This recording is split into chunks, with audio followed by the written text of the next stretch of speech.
Mountain పైకెళ్తుంటే ఇలాంటి scenes కనిపిస్తాయి. చూడండి, మౌంట్ పిలాటుస్ పైకెళ్తున్నాము. ఈ మౌంట్ పిలాటుస్ 7000 ఫీట్ హైట్‌లో ఉంటుంది. సో, ఈ వ్లాగ్‌లో ఈ పిలాటుస్‌కెలా వచ్చామో అది చూద్దాం. నమస్కారం అండి. నా పేరు రవి. ఇవాళ నేను మౌంట్ పిలాటుస్ పైన ఉన్నాను. యాక్చువల్లీ నేను జూరిక్ నుంచి 1 అవర్ ట్రైన్ తీసుకొని లుసర్న్ వచ్చాను. అక్కడి నుంచి ట్రైన్ మారి నాకు స్టార్ట్ అని ఒక విలేజ్ ఉంది. అక్కడికి వచ్చి అక్కడ కాగ్విల్ ట్రైన్ ఎక్కి ఈ పైకి వచ్చాము. ఇక్కడ నుంచి ఆ మెట్లు తీసుకొని పైకి వెళ్ళాలి. అక్కడ మౌంట్ పిలాటుస్ ఉంది. సో మీకు అది ఈ వ్లాగ్లో చూపిస్తాను. సో, ఇది నిన్నటిది కంటిన్యూయేషన్ వీడియో. అల్ప్నాగ్‌స్టాడ్ అని ఒక పల్లెటూరు నుంచి స్టీపెస్ట్ కాగ్‌వీల్ ట్రైన్ ఎక్కి ఇప్పుడు పైకెళ్తున్నాము. మధ్యలో ఒక కొండ పైన ఈ ట్రైన్‌ని ఆపేశారు. చూడండి ఎంత స్టీప్ ఉంది. ఇక్కడ కాగ్‌వీల్ ట్రైన్ క్రాసింగ్ ఉంది. కింది నుంచి పై వరకు ఒక సింగిల్ ట్రాక్ ఉంది. మధ్యలో ఇలా క్రాసింగ్స్ ఉన్నాయి. సో, అక్కడ ట్రైన్ ఆగి ఇంకో ట్రైన్‌ని వెళ్ళనిస్తుంది. సో, ఇక్కడ నుంచి జర్నీ కంటిన్యూ చేద్దాము. మేము ఈ స్విస్ ట్రిప్ మొత్తము ఆగస్ట్‌లో ప్లాన్ చేశాము. అయితే స్విట్జర్లాండ్‌లో హోటల్స్ చాలా ఎక్స్‌పెన్సివ్ ఉంటాయి. సో, మేము Zurich and Bern and Geneva ఇలాంటి సిటీస్‌లో హోటల్ తీసుకొని మిగతా ప్లేసెస్‌కి డే ట్రిప్స్ చేశాము. స్విస్ ట్రావెల్ పాస్ అని ఒకటి ఉంటుంది. అది ఆల్మోస్ట్ 45,000 ఉంటుంది ఒక అడల్ట్‌కి. అది మేము తీసుకున్నాము 2 వీక్స్‌కి. పిల్లలకు ఫ్రీ ఉండే. సో, మేము సిటీస్‌లో ఉండి ఇలా విలేజెస్‌ని ఎక్స్‌ప్లోర్ చేస్తున్నాము.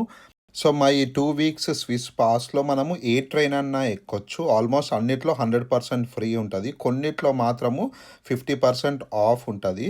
సో, ప్రతిరోజు లెవ్వగానే వెదర్ మనం ఏ సిటీకెళ్తున్నామో దానిది వెదర్ చూసుకొని ట్రిప్ ప్లాన్ చేసేవాళ్ళము. సో, ఇవాళ పిలాటుస్‌కొద్దాము అని ట్రిప్ ప్లాన్ చేశాము.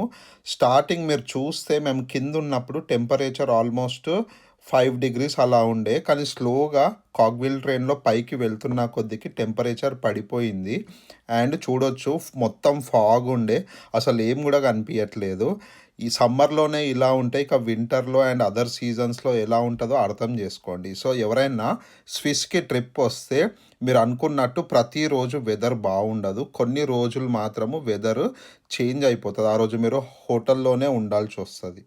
ఇలా కొండపైకి వెళ్తుంటే మధ్యలో కొన్ని టన్నల్స్ ఉన్నాయి. స్విట్జర్లాండ్‌లో కన్‌స్ట్రక్షన్ ఇండస్ట్రీ చాలా స్ట్రాంగ్. ప్రపంచంలోనే వీళ్ళకు మంచి పేరుంది. ఎస్పెషల్లీ మౌంటైన్స్‌లో టన్నల్స్ తవ్వడం గానీ, తర్వాత రైల్వే ట్రాక్స్ ఎయడము, దీంట్లో వీళ్ళకి చాలా మంచి ఎక్స్‌పీరియన్స్ ఉంది. చూడండి వ్యూ అసలు అన్‌బిలీవబుల్. ట్రైన్‌లో ఎళ్తుంటే అయితే సూపర్ అనిపిచ్చింది. ఆఫ్‌కోర్స్ కొంచెం ఫాగ్ ఉండడం వల్ల ఏం కనిపించట్లేదు. కానీ ఇదొక సర్రియల్ ఎక్స్‌పీరియన్స్. రోజు మనం ఇలాంటి వ్యూస్ చూడము.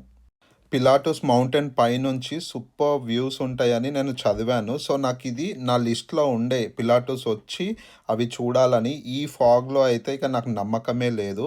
సో, నేనేమనుకుంటున్నా అంటే కొంచెం మధ్యాహ్నం అయితే మేబీ సన్ వచ్చి కొంచెం ఫాగ్ తగ్గిందనుకోండి. అప్పుడు పిలాటుస్ మౌంటైన్ పైకెక్కి అక్కడి నుంచి పెద్ద సెల్ఫీ స్టిక్‌తోని ఒక వీడియో తీయాలని నాకు కోరిక ఉండే. సో, వెళ్దాము. చూడండి ఫైనల్లీ వచ్చేసాము. ఇక్కడి నుంచి మనము పనోరామా ఉంటది. అక్కడికెళ్ళి అక్కడి నుంచి పిలాటుస్ పైకెళ్ళొచ్చు.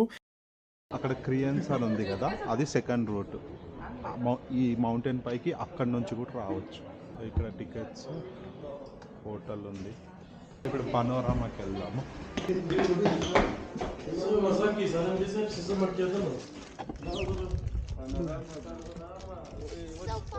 అస్సలు విజిబిలిటీ లేదు.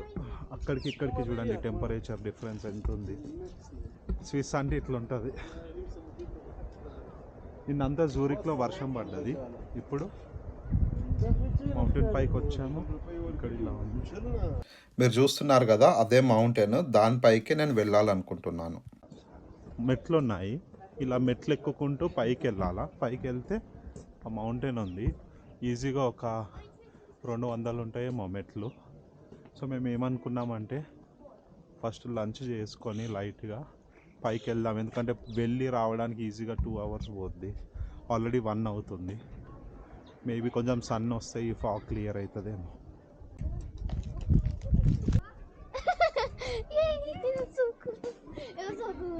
సో, ఇక్కడ డ్రాగన్ గ్యాలరీ అని ఒకటుంది.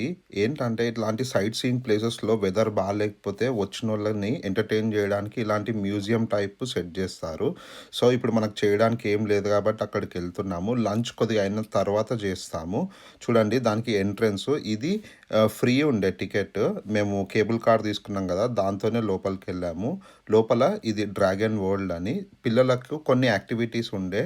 మోషన్ గేమింగ్ లాంటివి. సో, చూడండి కొద్దిసేపు ఈ మ్యూజియం మొత్తం ఎక్స్‌ప్లోర్ చేశాము. ఇలాంటి మోషన్ గేమ్స్ కొన్ని మా పాప ఆడింది. ఆ తర్వాత నేను గూడా కొన్ని ట్రై చేశాను. ఓవరాల్‌గా చూస్తే ఎక్స్‌పీరియన్స్ మాత్రం బానే ఉండే. ఇదేదో ఫైర్ లాగా మనం వాక్ చేస్తుంటే ఫైర్ ఎమిట్ చేస్తుంది. ఇది గూడా కొంచెం క్రియేటివ్ అనిపిచ్చింది.